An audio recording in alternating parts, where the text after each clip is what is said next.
One. Japan. Vietnam. One. Korea.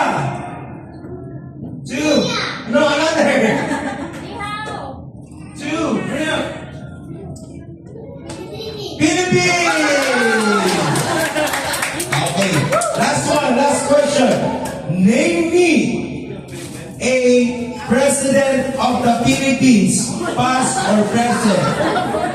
Jose Rizal is wrong. Tatay Digong.